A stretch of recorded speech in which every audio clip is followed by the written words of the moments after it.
Boa noite a todos. É com muita alegria que estamos aqui para mais um Evangelho online do Centro Espírita Esperança e Fé. Eu sou a Tânia e nós estamos aqui na cidade de Franca, pois alguns dos nossos amigos, que estão até em outros estados, nos assistirão posteriormente. Então, nós estamos aqui no estado de São Paulo.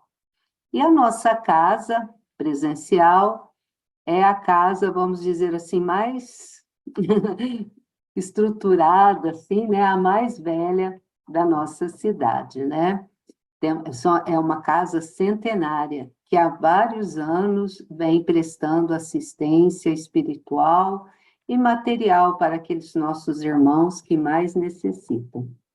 E aqui estamos também com o nosso trabalho online, Pois temos o nosso trabalho presencial e o nosso trabalho online, onde atendemos os nossos companheiros, que muitas vezes não podem, não tem como, estar numa reunião agora presencial. Então, sejam todos muito bem-vindos. E para iniciar, como é de nosso costume, nós temos uma leitura de harmonização, do nosso pequeno grande livro, Caminho, Verdade e Vida, e a lição será realizada pelo nosso amigo Ronaldo. Ronaldo, querido, seja bem-vindo, meu amigo. Boa noite a todos. Boa noite, querido. Gratidão ao nosso Deus Pai Criador pela permissão de estarmos aqui reunidos na propagação desse Evangelho de nosso irmão e Mestre Cristo Jesus. Heresias. E até importa que haja entre vós heresias, para que os que são sinceros se manifestem entre vós. Paulo, primeira epístola aos Coríntios, capítulo 11, versículo 19. Recebamos os hereges com simpatia, falem livremente aos materialistas. Ninguém se insurja contra os que duvidam, que os descrentes possuam tribunais e vozes. Isso é justo. Paulo de Tarso escreveu este versículo sob profunda inspiração. Os que condenam os desesperados da sorte não ajuizam sobre o amor divino com a necessária compreensão. Que dizer-se do pai que amaldiçoou o filho por haver regressado à casa enfermo e sem esperança? Quem não consegue crer em Deus está doente. Nessa condição, a palavra dos desesperados é sincera, por partir de almas vazias, em gritos de socorro. Por mais dissimulado que esses gritos pareçam, sob a capa brilhante dos conceitos filosóficos ou científicos do mundo. Ainda que os infelizes dessa ordem nos ataquem, seus esforços inúteis redundam a benefício de todos, possibilitando a seleção dos valores legítimos na obra iniciada. Quanto à sua suposta necessidade de administrarmos fé aos legadores, esqueçamos a presunção de satisfazê-los, guardando conosco a certeza de que Deus tem muito a dar-lhes. Recebamos-los como irmãos e estejamos convictos de que o Pai fará o resto. Caminho, Verdade e Vida, lição 36, Espírito Emmanuel, psicografia de Francisco Cândido Xavier. Que assim seja, graças a Deus. Que assim seja. Muito obrigada, Ronaldo, por essa leitura, que sempre vem nos inspirar. E dando prosseguimento, quero convidar agora a nossa amiga Iraídes, que irá fazer a nossa oração inicial. Iraídes, seja bem-vinda, querida. Boa noite, Tânia. Boa noite, bem. Boa noite a todos, a querida Valdete, especialmente, a nossa oradora de hoje, Nós matando a saudade, Começamos bem o ano, hein? Maravilha. Irmãos queridos, vamos elevar o nosso pensamento a Deus, nosso Pai, a Jesus, nosso Mestre amado, Mestre querido de todos os instantes, que está a nos amparar, nos socorrer, nos abençoar, nos cuidar, carinhosamente nos cuidar, através de seus mensageiros queridos, através de suas sobrinhas, energias, vibrações que nos alcançam a todos.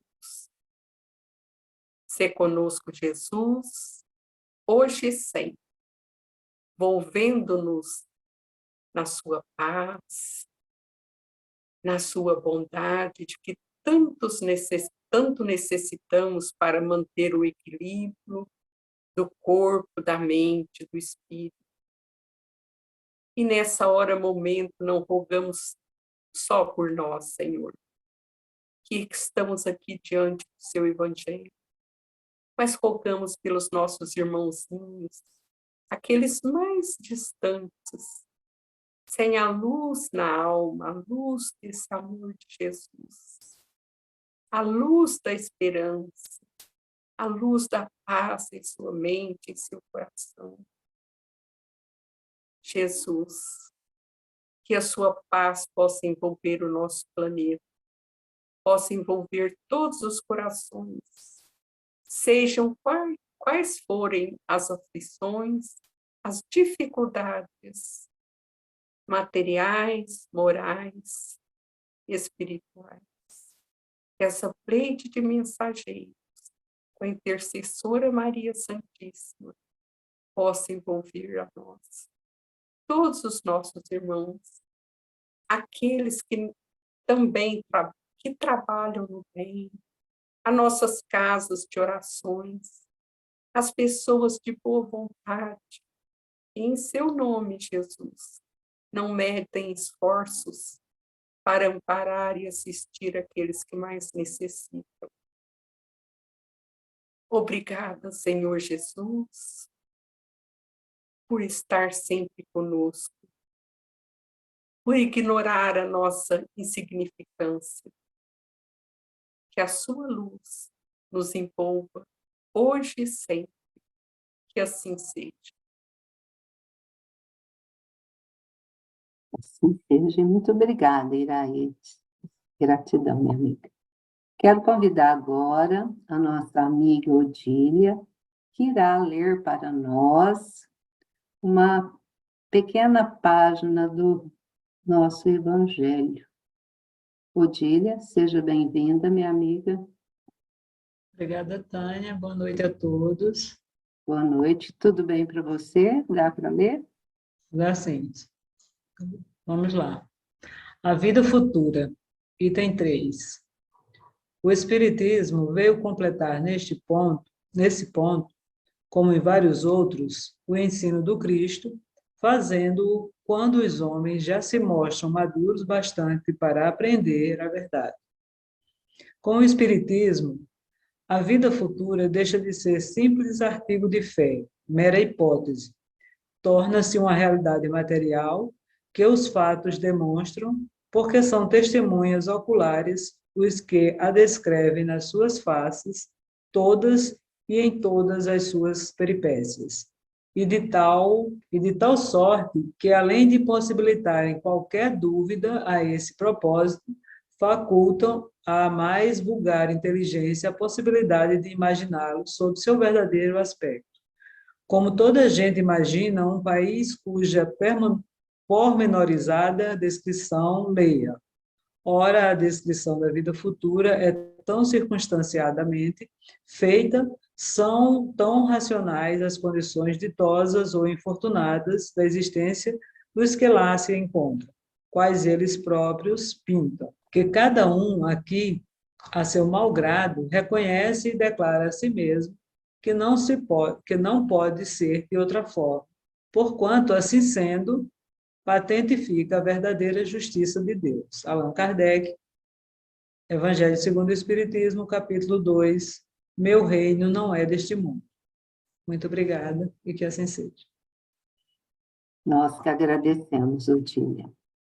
Então, agora nós vamos convidar a nossa amiga Valdete, que irá fazer para nós um estudo do livro. O meu é Capinha Velha, não sei se alguém tem em casa. Quem não tiver, não tem problema. A Valdete vai estar, como ela já fez o Paulo Estevam para nós, né? É como se ela estivesse lendo esse livro. O meu é a 10ª edição. 85. Esse livro aqui, para nós espíritas, é de grandes ensinamentos, né?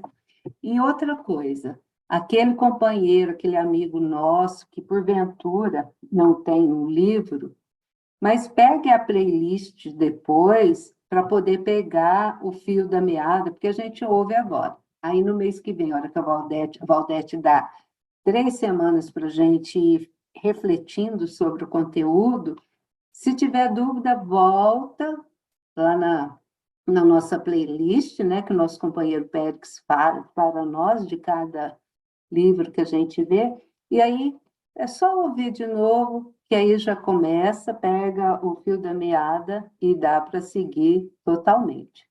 Valdete, seja bem-vinda, minha amiga. Boa noite a todos. Boa noite, querida. Com muita alegria que estamos aqui para ver a caminhada desse espírito que muita gente não conhece, mas que é exemplar, em todos os sentidos, tanto quando ele vivo, quanto depois da desencarnação dele. E ele só psicografou este livro, e foi o primeiro livro de um espírita para os espíritas. Ele prometeu, antes de desencarnar, que quando ele desencarnasse, ele voltaria narrando o que aconteceu com ele. E ele achou que era muito fácil, e depois a gente vai ver que não foi nada fácil. E então, hoje, a gente vai ver a encarnação dele e toda a história de vida dele aqui. Não vou entrar ainda no livro, não. Certo? E então, eu vou começar a pôr os meus slides. Isso que a Valdete vai fazer agora, enquanto ela está ali organizando, gente, é de fundamental importância, isso é até vamos dizer assim, conselhos pedagógicos, né? A gente fazer essa pré-leitura, né, que é aqui da capa, conhecer a capa do livro, conhecer tudo, e conhecer a biografia. E, no caso, hoje, a Valdete vai trazer a biografia do irmão Jacó. E o livro é psicografado pelo Chico. A gente já tem até uma live do Chico, né, que a Valdete mesmo fez. Tem uma campanha muito grande para a gente voltar às nossas leituras, pessoal. Assim, principalmente, né, as crianças, os adultos, que isso faz muito bem para, vamos dizer assim, né, para o nosso corpo material. Oi, agora? Foi, Valdete, agora entrou. É a mesma capinha do meu. Tá bom. Então, essa capa é a do meu livro, só que a minha edição é mais antiga, é de 72, é a 5ª edição. E ele surgiu em 48, foi editado acho que em 49. E, apesar do nome dele aqui está Irmão Jacó, o nome dele mesmo era Frederico Figner. E, então, aqui eu estou mostrando a capa que a gente tem, aqui uma capa mais moderna, e tem mais 2 capas aqui. Eu vi um diretor da FEB apresentando essa aqui, branca e verde. Então, eu não sei se é a mais atual essa daqui, porque geralmente eles mostram a última edição, né? Essa última do hominho ali, lá no final, que é. Uhum. Aí o nome dele é lá, Frederico Figner. A foto dele mais divulgada é essa daqui. E depois a gente vai ver outras fotos. Então, nós vamos agora começar a falar. Aqui é quando ele já é mais idoso. Então, essas 2 fotos dele que são muito divulgadas. É a mesma foto, com os 2 juntos. Aqui também é que ele usava chapéu. Então, só numa biografia que eu consegui essa foto bem pequena, a resolução que eu ampliei não ficou nem muito boa, mas é porque, por causa do chapéu, que tem um texto que vai falar aí. Bom, o Frederico Figner era de uma família judia. Portanto, ele não acreditava em Jesus, porque os judeus não aceitam Jesus até hoje. Para eles é a Torá, que são o Pentateuco de Moisés, e depois os livros da Bíblia, do Velho Testamento, e Jesus, para eles, não era o Messias prometido, eles esperam até hoje pelo Messias. E então eles não acreditam em Jesus. E eles têm as práticas deles e tal. E como ele era de família judia, e ele nasceu onde hoje é a República Tcheca. Aqui tem um mapinha, tem outro mapa aqui também. Esqueci de falar as datas ali. Bom, ele nasceu no dia 2 de dezembro de 1866. O Kardec faltava só 3 anos para ele desencarnar, nem 3. E na cidade de Milevisko, era Boêmia, do Império Austro-Húngaro, no século XIX, que depois caiu esse império e tornou-se República Tchecoslováquia. Depois ela se desmembrou e virou República Tcheca. Então, a Boêmia antiga está na Tcheca, que era a antiga Tchecoslováquia. Ele desencarnou no Brasil, lá no Rio, 19 de janeiro de 47 aos 80 anos. Então, vamos começar a ver aqui, que eu gosto de pôr os mapas. Aqui, por exemplo, vocês têm a capital da Tcheca, que é Praga, e aqui nesse sinal vermelho seria o lugar onde ele nasceu. Aqui a gente vê a Polônia, a Alemanha, a Áustria, a Eslováquia, que desmembrou da Tcheca, a Hungria. Então, é bem no miolo da Europa que fica. Aqui vocês veem a localização. Ó. Por exemplo, aqui é Portugal, Espanha, e ela fica bem no centro, na Europa Central. E, de novo, eu coloquei o mapinha. Bom, ele, quando tinha 15 anos, em 1882, ele migrou para os Estados Unidos, mas antes, aos 13 anos, ele saiu de casa para aprender uma profissão, e a profissão foi de comerciante, porque judeu, a maior tendência deles é ser comerciante. E ele, então, aos 13 anos, ele foi aprender a ser comerciante. Eu estou frisando bem isso, porque é esse tino de comerciante que vai levá-lo a conquistar tudo que ele conseguiu economicamente nessa existência. E ele tinha, então, 15 anos, quando ele resolve vir para os Estados Unidos, que a família estava bem pobre. Então, ele tinha 3 missões: não passar fome, pagar a dívida dos pais e pegar dinheiro para dar dotes para as irmãs, porque senão elas não podiam casar. Toda moça que fosse casar lá na Europa tinha que ter o dote, e a família não tinha como dar o dote para as irmãs.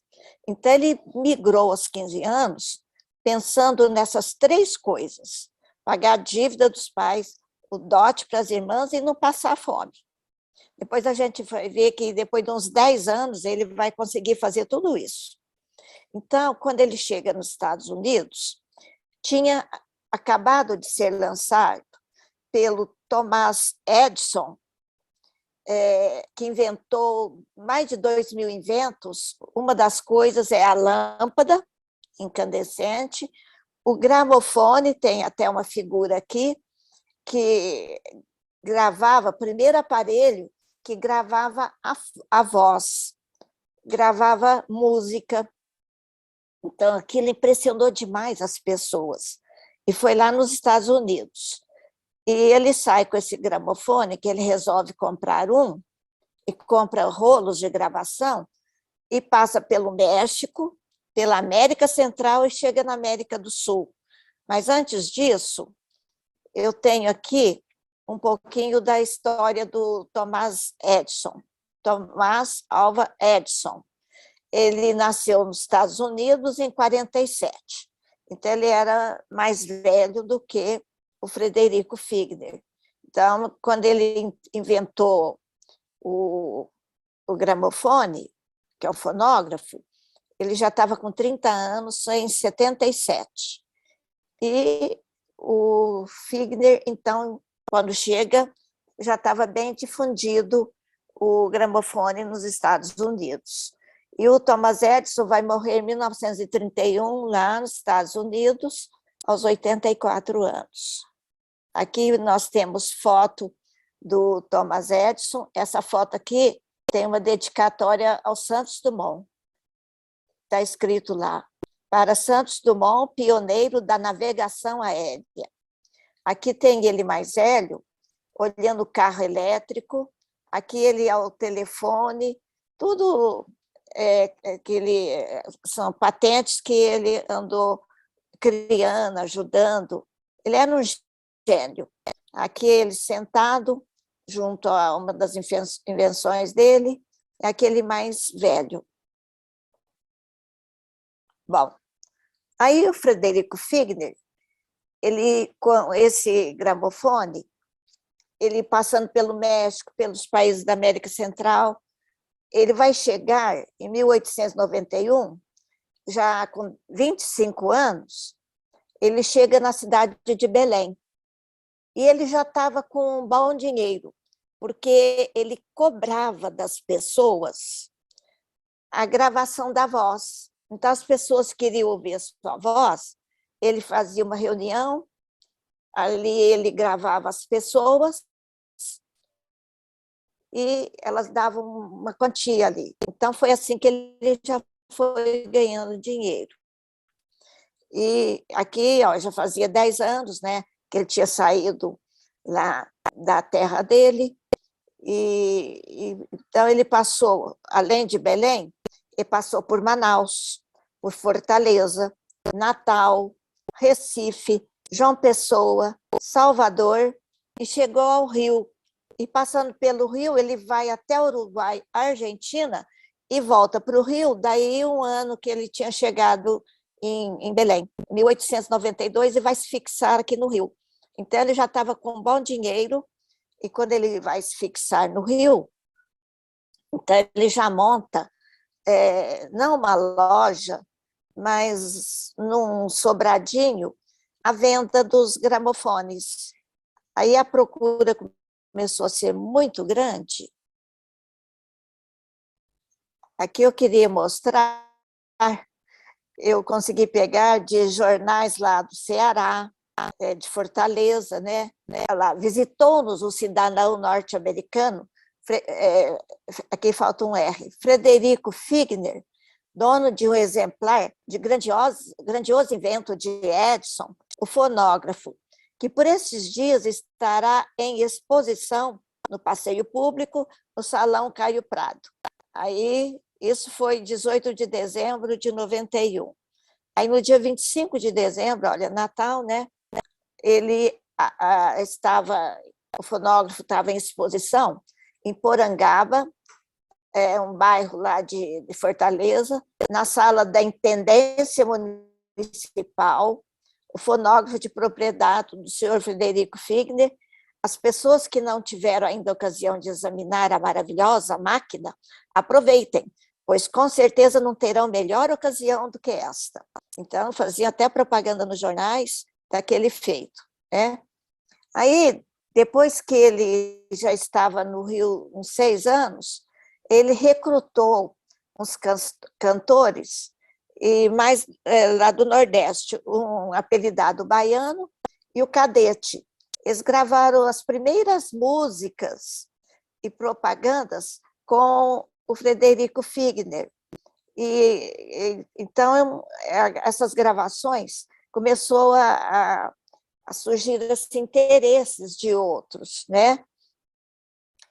Então, em 1900, ele funda a Casa Edison.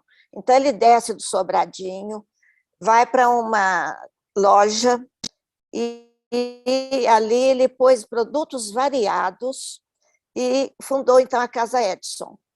E em 1902, ele já estava gravando os primeiros discos, que era o disco feito com cera de carnaúba.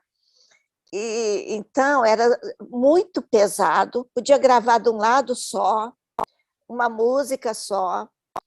E depois, daí 11 anos, a gravadora dele, da Casa Edison, vira a gravadora Odeon, porque aí cresceu, tinha vários artistas, e eu mesmo tenho gravações, assim, cópias de gravações feitas pela Casa Edison.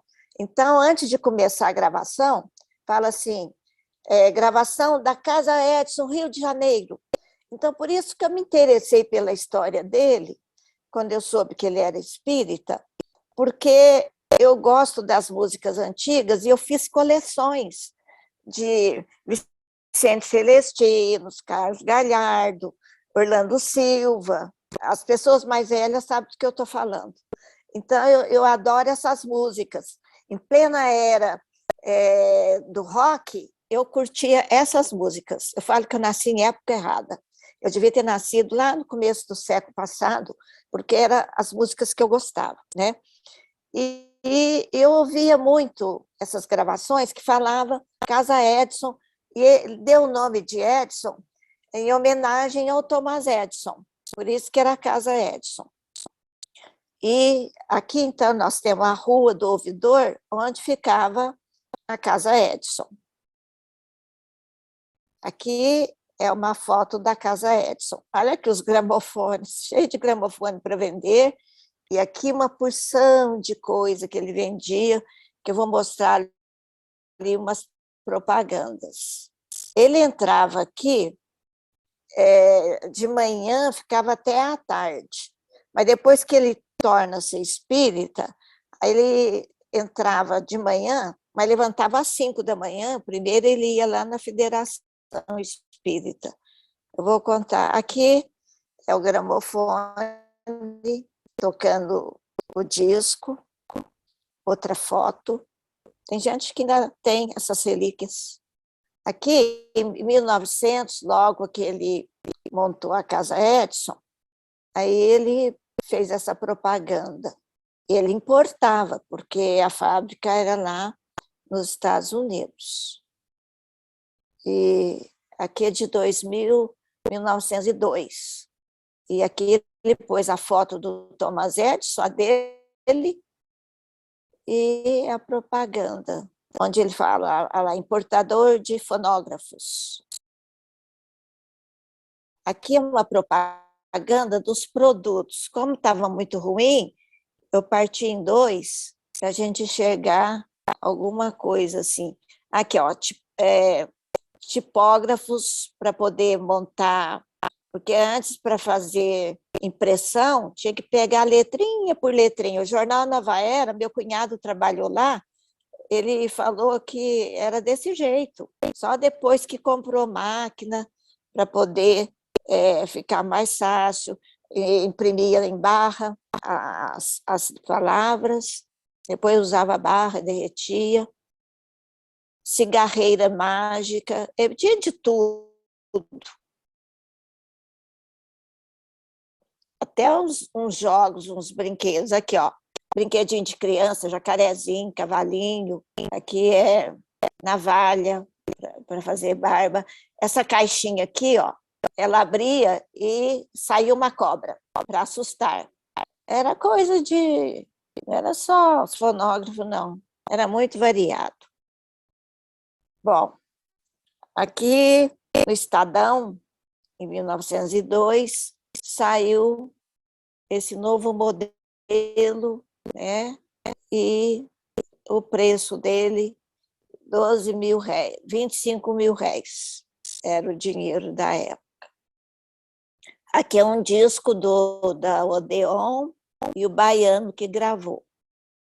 Aqui já não era com carnaúba, já podia pôr música dos dois lados. Esse aqui é o Baiano, o músico baiano, e o Cadete. os 2 primeiros que gravaram lá. Aí ele foi ganhando dinheiro. E ele resolveu, para ficar da altura da riqueza que ele tinha já, fazer a mansão. Então, a mansão dele, até hoje, ela é preservada, e ela era maravilhosa. Porque eles conservaram. Então, são várias fotos. Aqui é uma parte da frente, aqui interno. Olha a escadaria, olha que beleza. E por que a gente conhece isso tão novinho hoje? Porque ela se transformou hoje no Centro Cultural Arte Sesc. Então, aqui em São Paulo, tem vários Sesc. Serviço Social do Comércio, o Sesc. Tem o Senai, tem o Sesc, tem o SESI, então tem o Serviço Nacional da Indústria, do Comércio, Senac, SESI, Indústria. E são os vários centros culturais, né? Serviço. Aí ele começou a perceber que os artistas, aqui ainda é um trechinho da casa dele, ele começou a perceber que os artistas, muitos, quando ficava mais velho, eles iam ficando sem recursos, sem lugar para morar. Aí ele tinha muita pena, ele dava até algum dinheiro para esses que ficavam muito necessitados, né?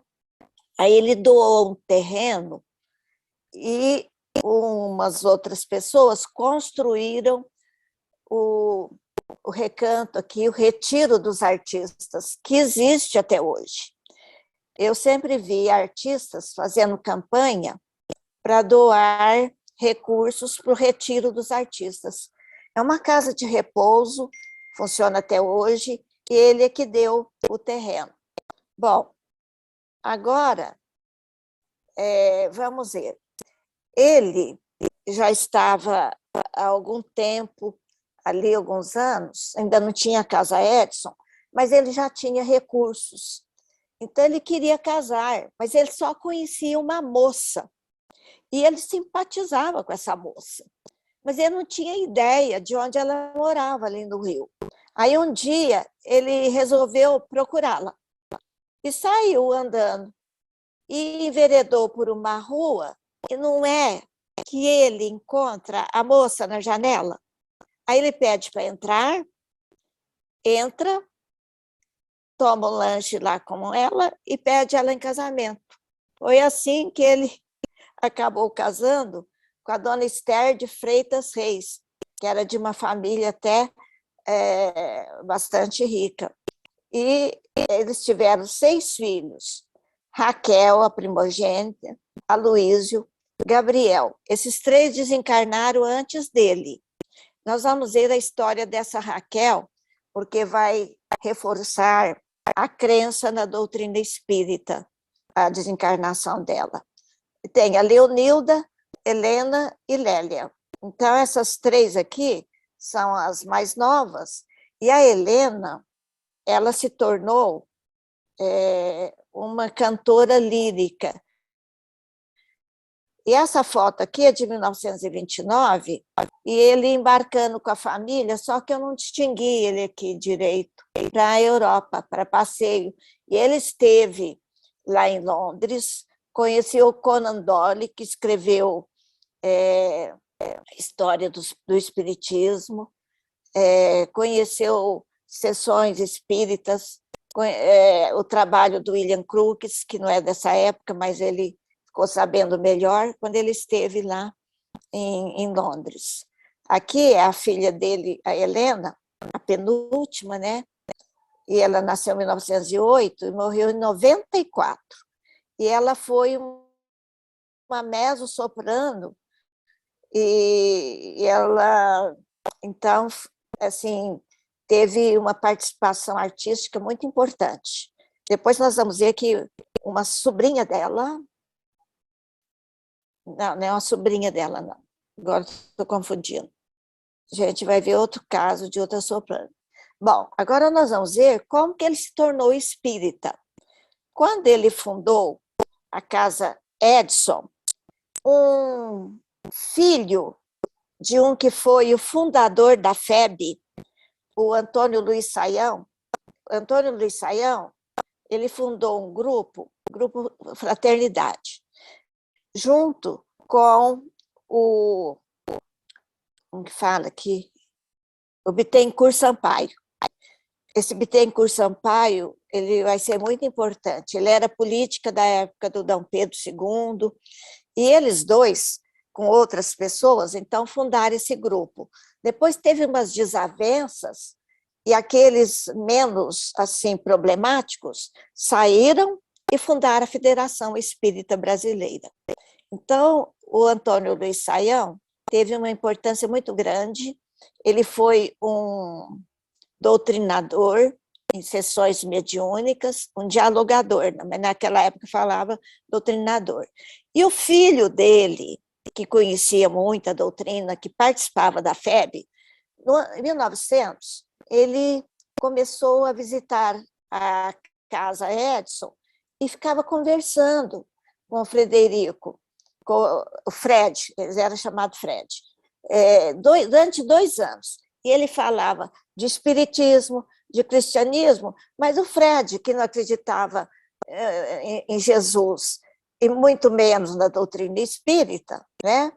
Ele não ligava. Ele ouvia, mas não dava bola para isso. Até que, depois dos 2 anos, né, ficou em branco. O Frederico tinha uma filial em São Paulo, da loja dele, da loja da Casa Edson. E ele visitava sempre São Paulo. E numa dessas visitas, um funcionário lá da loja falou para ele que a mulher dele estava com um problema seríssimo, tinha que fazer uma cirurgia delicada, a situação era gravíssima. Ele ficou com tanta pena desse funcionário e da mulher, que ele, voltando para o Rio, aí ele pede para o Pedro Saião trazer da FEB uma receita, remédios, para a filha, para a mulher daquele funcionário. Assim aconteceu. Ele mandou os remédios, a mulher ficou curada e ficou impressionado com esse fato, porque ele nunca tinha visto uma coisa dessa. Cura e à distância, um receituário. Aí ele falou assim, se esse Jesus atende, então eu vou tentar fazer isso. Apareceu um senhor pobre, desempregado, em dificuldade, na loja dele. Aí ele deu um dinheiro para ele e ficou muito penalizado. E falou assim para ele, daqui 8 dias você volta aqui. Aí, a hora que o senhorzinho saiu, ele fez uma prece para Jesus para arranjar um emprego para aquele senhor. Aí, daí 8 dias, o homem volta sorrindo, que por um acaso, alguém o procurou, ele ofertou um emprego. Aí ele pensou, a oração valeu. Aí ele começou a fazer pedidos para as pessoas. Acontecia algum problema, ele pedia. Aí ele começou a pedir para Maria também. Aí depois desses resultados, aí ele começou a estudar o cristianismo, os evangelhos e a doutrina espírita. E passou a frequentar a FEB e a trabalhar ali junto. Então, olha como a pessoa é buscada pela espiritualidade, de um jeito ou de outro, vai e laça aqueles que precisa seguir, né? Então, os fatos foram sucedendo. Aí, então, ele começou a frequentar a FEB e tem-se notícia pela revista O Reformador, que a revista foi fundada lá em 1800 e tanto, né? Então, em 1903, já tinha o nome dele citado como assinante do Reformador. Aí ele começou a escrever para o reformador. Em setembro do ano seguinte, ele já estava apoiando lá na casa de Ismael, que é a FEB, estava na Comissão de Assistência aos Necessitados. Aí ele começou assim, ele levantava às 5 da manhã, ia lá para a FEB, e recolhia dos médiuns ali, às vezes até 150, até 200 receitas, para aqueles doentes que procuravam ele. Aí ele ia distribuindo essas receitas, aí ele ia lá para a loja. Depois, à tarde, ele saía da loja, voltava lá para a FEB. Aí ele ia dar passe, ele acabou sendo dialogador, acabou com o tempo sendo vice-presidente da FEB. Eu só não descobri vice-presidente de qual presidente que ele foi. Ele não chegou a ser presidente da FEB, mas foi vice. Então, até quando ele desencarnou em 1947, ele trabalhou muito, mas muito para as pessoas. E o dinheiro entrava e ele subia os morros ali, levava alimento, levava remédio, e virou dialogador nas sessões de comunicação, só que ele era muito rigoroso. Era pau, pau, pedra, pedra. E ele era meio impaciente, ele tinha muita pressa. Então, quando os espíritos comunicavam, né, ele falava, brilha a vossa luz, e falava de Jesus. Então, ele não tinha aquela delicadeza, ele não tinha aquele afeto, ele não tinha aquela tranquilidade, mas ele fazia muito, ele trabalhava muito, ele doava muito, e quando ele desencarna, eles vão perceber que ele largou a maior parte dos bens dele, porque ele conheceu o Chico, em 47, o Chico já estava psicografando as obras do André Luiz, né? Então já tinha, o Chico começou em 31, 33, não, ele é de 10, 33 lança o Parnaso, então 47 ele já tinha bastante obras publicadas. Aí, então, ele deixou no testamento a maior parte da riqueza dele para o Chico e distribuiu muito. Ele tinha cuidado para não prejudicar a herança das filhas, porque nessas alturas aí, quando ele vai desencarnar, tinha sobrado 3 filhas, né? E então ele acaba assim doando para o Chico. O Chico não quis receber, devolveu. Aí ele doou de novo para o Chico. Aí o Chico resolveu doar para a FEB, para as despesas lá da FEB, para as entidades que a FEB ajudava. Então, o Chico, ele não gostava de receber essas grandes doações, né? Bom, no dia 30 de março de 1920, aos 21 anos, desencarna Raquel, a filha primogênita do Fred. Essa filha era a primogênita, era delicada, amorosa, e ele já tinha todos os outros 5 filhos. Mas essa, por ser a primeira, estava com 21 anos, causou, assim, muito tristeza e, assim, apesar da mãe, né, da Esther, saber, conhecer a doutrina, ela não se conformava com o desencarne dela. Aí eles sabiam que em Belém do Pará, né, tinha uma médium, Ana Prado, que ela tinha, assim, era médium de efeitos físicos, e ela, por ela, muitos espíritos materializavam. Aí a família resolveu procurá-la. Aí eles partiram, 1 ano depois que a menina tinha desencarnado, que a Raquel tinha desencarnado, para Belém. Mas quando eles chegam lá, aqui está a família da Ana Prado. Aqui deve ser filha dela, Antonina Prado, que psicografava. Aqui, Eurípides Prado, o marido, que era espírita, e foi ele que fez com que a mulher participasse de sessões, e a mulher, então, começou a provocar fenômenos físicos, e dali ela foi seguindo e acabou partindo para as materializações de espíritos. Então, essa aqui que era a famosa Ana Prado. E aqui outra filha deles, né? E os filhos, a família, enfim. Bom, esse livro aqui, O Trabalho dos Mortos, o livro do João, traz toda a história da Ana Prado, umas 50 fotos de materializações, e conta toda a narrativa das materializações que a Raquel vai aparecer através da Ana Prado.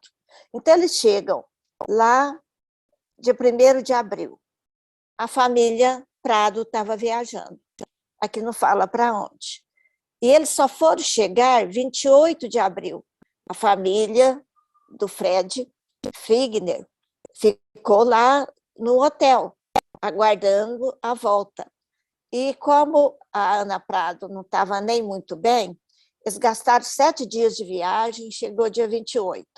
Aí, quando foi no dia 1º de maio, teve a primeira sessão. Nessa primeira sessão, a Raquel não materializou. Ela, só o espírito do João, esse João, ele era o tio da Ana Prado. E o nome dele era depois eu vou mostrar aqui, não era João, mas ele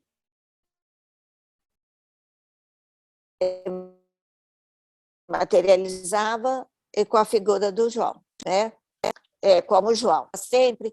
E ele materializou e entregou uma flor de parafina que foi feita ali para Dona Esther. E a Leontina acabou escrevendo o que acontecia nessas sessões que eles participaram. Ela ajudava a mãe a escrever, que está tudo aqui nesse livro, que eu não tenho, né? E esse livro está esgotado, só tem livro usado para vender. Para a mãe,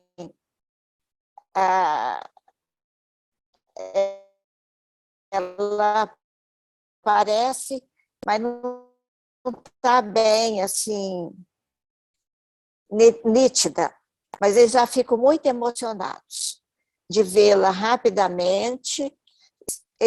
Não estava muito nítida, como o João aparecia.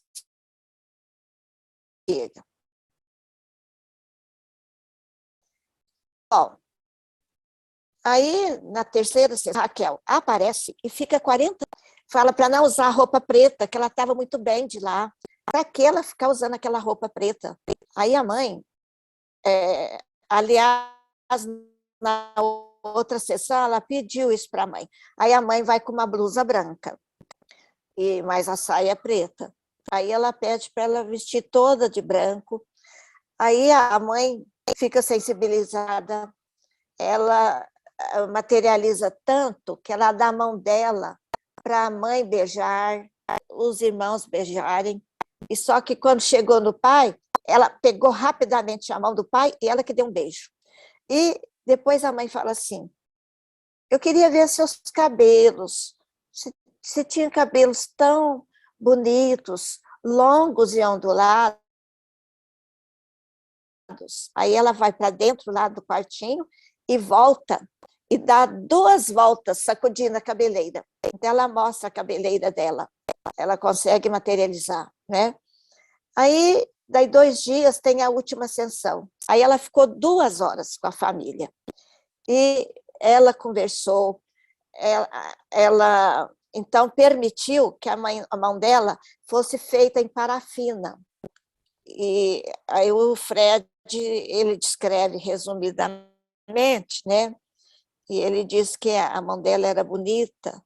Aqui tem o João, materializado, o nome dele era Felizmino de Carvalho Rebelo, era tio da Ana Prado, da médium. E aqui nós temos as flores,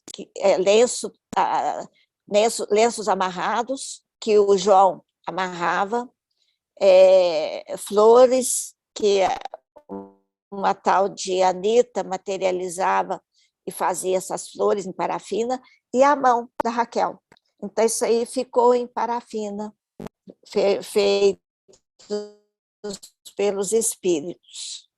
Bom, aqui é a médium e atrás dela um espírito. E aqui também aparece uma médium, não sei se é a médium, aqui acho que é uma mulher materializada com outro espírito atrás. São fotos desse livro que eu peguei na internet. Bom, e assim o Frederico Figner, ele ficou mais ligado, então, à doutrina espírita com esses fenômenos, né? E ele foi considerado o mais brasileiro de todos os estrangeiros.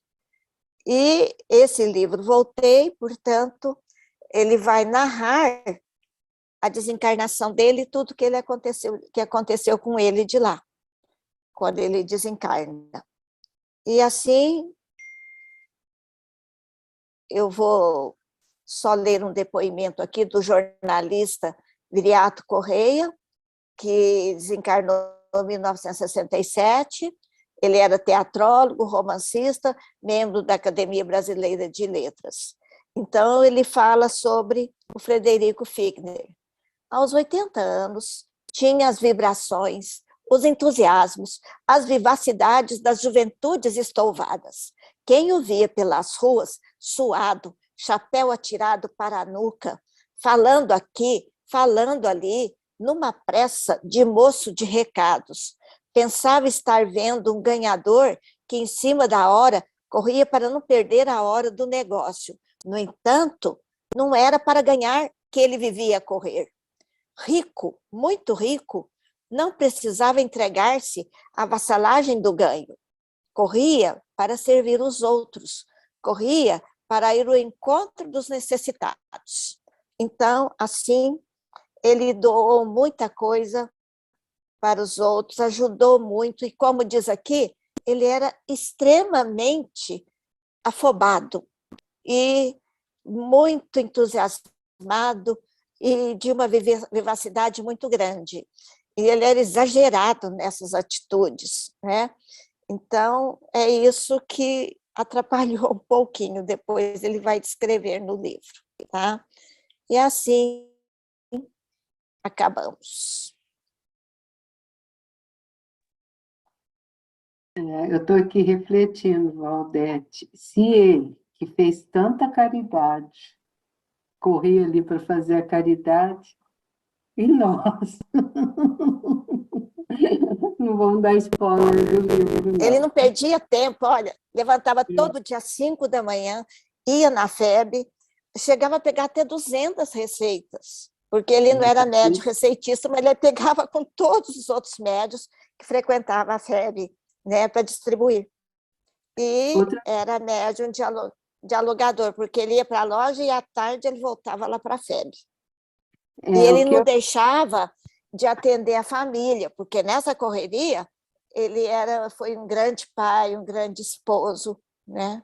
Era a família ali, né? Ele estava sempre presente, pelo que a gente percebe.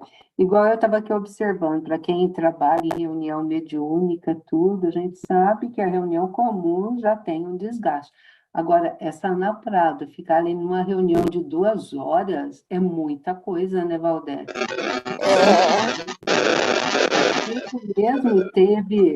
Ele teve as reuniões, né, que ele fazia materialização, foram interrompidas, né, porque ele acaba com, né? A gente vê tudo isso. Então, foi uma coisa bem puxada, né? Mas Tudo é Foi. aprendizado, né, meus E amigos? a gente nunca tinha ouvido falar dessa Ana Prado, né? Vocês já Não. tinham ouvido falar? A Ana Prado, eu já, assim, eu tenho bem assim, bem longe, mas eu não lembro de onde é que foi, que eu já tinha ouvido falar Eu desse, já tinha ouvido citações. igual o Viriato ali. O Viriato é um grande autor de livros infanto-juvenis, tudo, né? Conviveu ali, conheceu. É, Então, é muito bom a gente conhecer, né? A gente conhecendo uma biografia é exemplo para nós, né? De coisas boas para a gente fazer e coisas que a gente não precisa fazer, né? São é, lembretinhos, então não faça isso, faz por aqui. Então, eu sempre é. briguei entre aspas, Só né? Eu quero sempre... antecipar. Pode falar, Valdete. Pode falar, Valdete. Travou? Deu uma travadinha lá. Por que é irmão Jacó? Pode falar. Tá travada, né? Não, tá Travou? Ele bem. era judeu Agora. de Ah, nascimento. Ele era pode falar. judeu de nascimento e ele não quis pôr no livro Tá o travando. mesmo nome dele, porque já tinha dado processo por causa do Humberto de Campos. Sim. Aí ele pôs irmão. Travou? Não, pode falar. Travou? Não, pode Não, continuar. mas você entendeu o que eu falei? Que ele. Ele não colocou o Então, é nome porque de... ele. É para não dar problemas, né? Aí ele pôs um pseudônimo e pôs um pseudônimo judeu, que é o Jacó, que é o pai das 12 tribos, que deu origem ao Israel, Estado E de Israel. a gente vê assim, né? Hoje em dia a gente vê o tanto que os judeus espíritas contribuem para a nossa doutrina, né? Nós temos aí Quando um eles assim, grande expositor, né? Orador espírita, que é o Jorge Jorge Elahá, Laha, que tem uma cultura assim, né? Então, são exemplos para nós, né? E exemplos aí para coisas que a gente está vendo no mundo que não precisamos, nós temos aqui unirmos, né? Sermos irmãos fraternalmente, não ligar essas pequenas coisas, né? Porque nós tivemos uma infelicidade aí com uma companheira judia aqui no Brasil. Então, que nós possamos, através disso, unirmos e não dividirmos, né? Então, foi muito bom, gostei bastante. E o primeiro grande judeu aí que se tornou espírita foi o Fred Figner, né? E E como será que nós trabalhou. temos... e o senhor espírita, né? E nós, como que nós estamos, né? Pois é. Fica aí para a gente refletir um pouquinho. É. Mas foi muito bom, minha amiga. E no mês que vem a nossa amiga volta aí com a leitura, Começar o já a livro. história, né? Do voltei. O que será esse voltei? Será que eu voltei no plano espiritual? Será que ele voltou para cá, né? Aí a gente vai entender depois por que o livro chama Voltei. Gratidão, Valdete, é muito bom. E cada dia vamos aprendendo um Que pouquinho. agradeço. Boa noite a todos. Boa noite, querida. Então, vamos agora para a nossa finalização, né? Agradecendo muito a Deus por mais esse dia e contando com vocês na próxima semana, será segunda de carnaval, mas para nós continuamos aqui nosso estudo, estará aqui conosco o presidente da nossa casa, né, o Eduardo Fernandes, que irá fazer para nós o estudo da noite. O estudo da noite será, que ele colocou aqui para mim, amor como forma de perdão. E fica aí o convite, né? Que todos vocês possam estar aqui conosco para podermos unir as nossas energias. A gente sabe que no carnaval caia um pouquinho, né, as vibrações, mas que nós possamos, nós, aonde estivermos, elevarmos a vibração por onde passarmos, né? Termos sempre esse amor, né, que possa unir todos que estão ao nosso redor. Então, gratidão, meus amigos. Vamos agora para a nossa sensibilização final, enquanto só a Adalto organiza ali. Vamos agora, meus amigos, quem pegou seu copinho de água, que está aí, a espiritualidade amiga, como sempre, eles estão sempre conosco, nos amparando, nos assistindo. E nesse momento, meus irmãos, pedimos aos bons amigos, né, os amigos de cada um dos lares, né, os amigos espirituais, que são enviados para nos ajudar, para nos orientarmos na nossa caminhada, que eles possam frutificar as nossas almas, trazendo a meditação necessária para que nós possamos, assim, Senhor, sermos beneficiados com essas energias benéficas, né?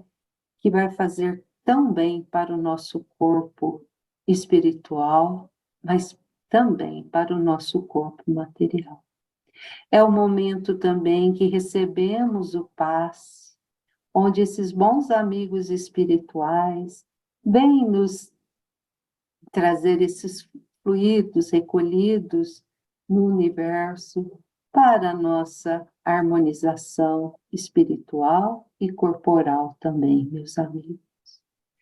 E rogamos também, Senhor, essas energias benéficas que recebemos para os companheiros que aqui não puderam estar conosco, para os nossos irmãos que nos assistirão posteriormente, para cada ente do nosso lar, da nossa família, que possam ser abençoados, para os nossos irmãos que perambulam pelas ruas, que estão nos hospitais, nos presídios, para os nossos governantes, Senhor. Rogamos pela paz, pelo amor e pela fraternidade. Abençoe a cada ser do universo, que todos possam estar irmanados pela sintonia do amor e da fraternidade. Seu Adalto? Sim. Nosso Pai, que estais em toda parte, santificado seja o teu nome, no louvor de todas as criaturas. Venha a nós o teu reino de amor e sabedoria. Seja feita a tua vontade, acima dos nossos desejos, tanto na terra quanto nos círculos espirituais. Pão nosso do corpo e da mente, dai-nos hoje. Perdoa nossas dívidas, ensinando-nos a perdoar os nossos devedores, com esquecimento de todo o mal. Não permitas que venhamos a cair sob os golpes da tentação de nossa própria inferioridade. Livrai-nos do mal que ainda reside em nós mesmos, porque só em ti brilha a luz eterna do reino e do poder, da glória e da paz, da justiça e do amor, para sempre. Que assim seja. Que a paz do nosso Mestre Jesus esteja sempre em nossos corações. Que assim seja. Muito obrigado, meus amigos, pela presença de vocês. Um beijo no coração de todos. Que todos possam, nessa semana, estar irmanados nessa sintonia de paz e de amor. Um beijo no coração de todos e até a próxima semana.